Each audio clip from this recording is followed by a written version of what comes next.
Let me tell you about the most brutal selection event in human history and why it explains your dating life better than any psychology textbook ever could. 8,000 years ago, something happened that makes every pandemic, every war, every natural disaster look like a minor inconvenience. For thousands of years, the genetic code tells us that 17 women reproduced for every single man. Read that again, 17 to 1. The bloodlines of roughly 90% of men who walked the earth simply vanished, erased. Their genes, their legacy, their entire existence reduced to evolutionary dead ends. Now, here's where it gets interesting. This wasn't a meteor strike. It wasn't a plague that targeted men. There was no Y chromosome specific virus. The women were fine. Their genetic diversity barely flickered. They kept reproducing at normal rates, passing down their mitochondrial DNA through unbroken chains that continue to this day. So, what killed those male lineages? You did. Or rather, your great great great grandmother, repeated about 300 times, did. This is the story of the Neolithic bottleneck. The moment when agriculture didn't just change what humans ate, but who got to pass on their DNA.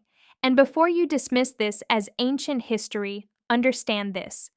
You're living inside the echo of this event right now. The reason dating feels like an unequal game, the reason wealth concentrates, the reason some patterns feel impossible to escape, it's because 8,000 years ago we fundamentally rewired human reproduction and we never changed it back. See, we like to tell ourselves that evolution is about survival of the fittest. The strongest survive, the smartest thrive, the genes that work best get passed on. Clean, fair, Darwinian. But the genetic evidence tells a different story. It tells us that for thousands of years, reproductive success had almost nothing to do with being fit and everything to do with being chosen. And that choice wasn't random. Your male ancestors didn't survive because they were stronger. They survived because they controlled something women needed. And 90% of men, they controlled nothing. Here's the question that should keep you up at night.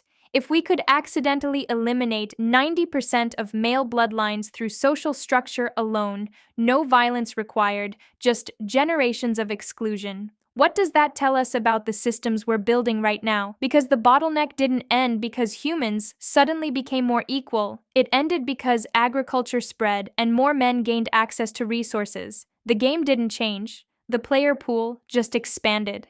And your DNA remembers. By the time we're done, you're going to understand why your existence is proof of something profound and probably uncomfortable. You're going to see how a revolution in farming became a revolution in mating and how that revolution is still shaping every swipe, every choice, every relationship hierarchy you witness today. But first, we need to talk about ghosts. Not the supernatural kind, the genetic kind, the kind that show up when they're missing.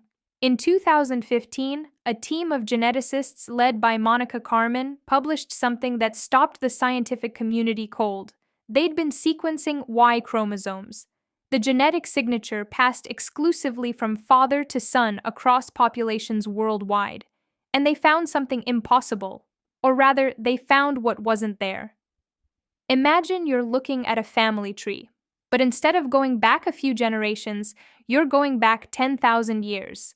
You'd expect to see branches spreading out, multiplying, diversifying, thousands of male lineages flowering across human history, right?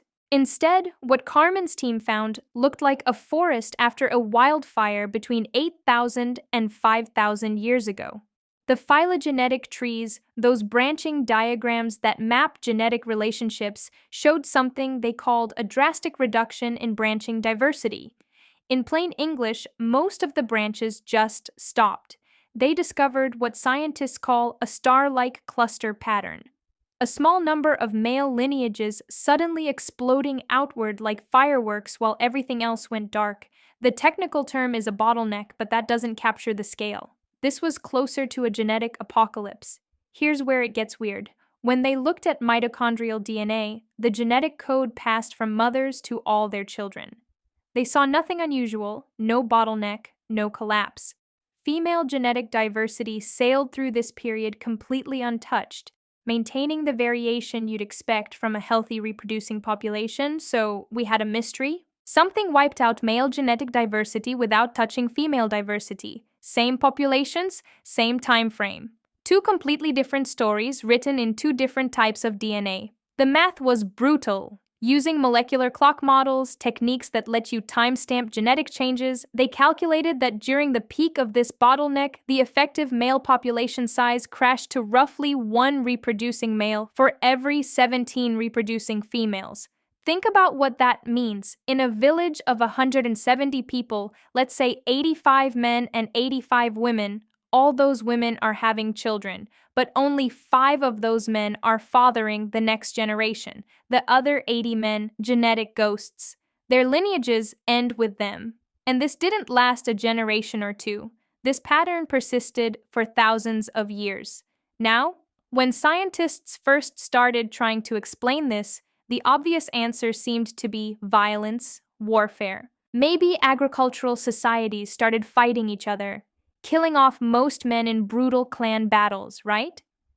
The archaeological evidence does show increased trauma. Roughly 23% of Neolithic skeletons show signs of violent injury, cranial fractures, projectile wounds, the marks of close combat. Mass graves in Central Europe reveal clusters of predominantly male bodies with systematic execution-style trauma.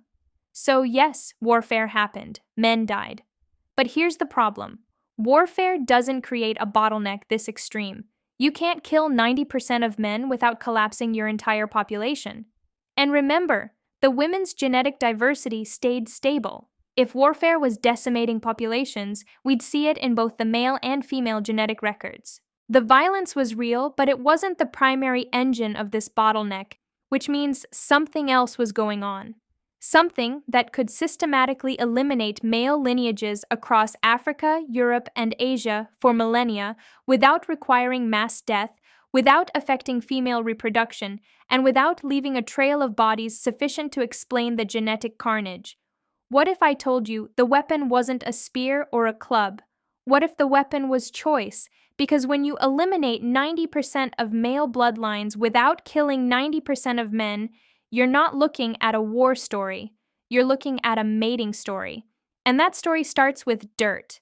Around 10,000 years ago, humans did something we'd never done before. We stopped following the food and started growing it.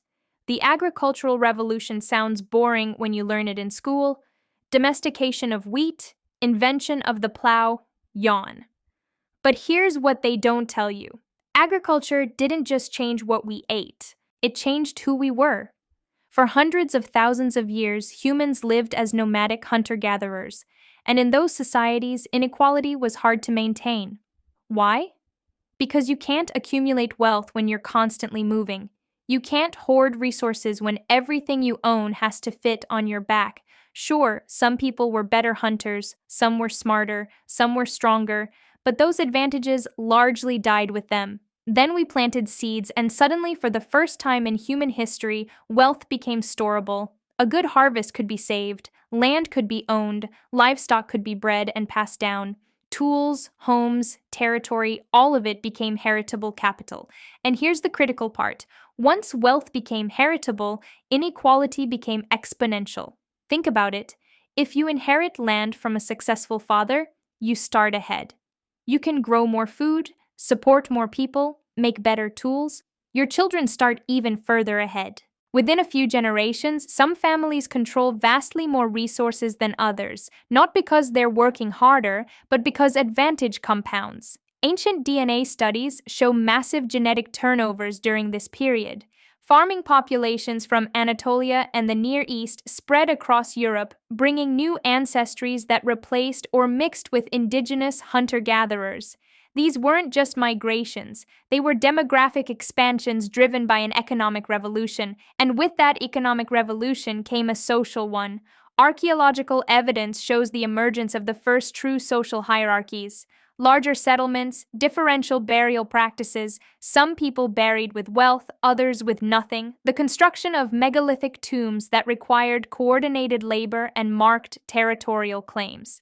These weren't just graves. They were declarations of ownership, status, and lineage power. Here's where it connects to our bottleneck. In a world where resources determine survival, access to resources determines reproduction, studies across diverse human societies, past and present, show the same pattern. Male reproductive success correlates strongly with wealth and status.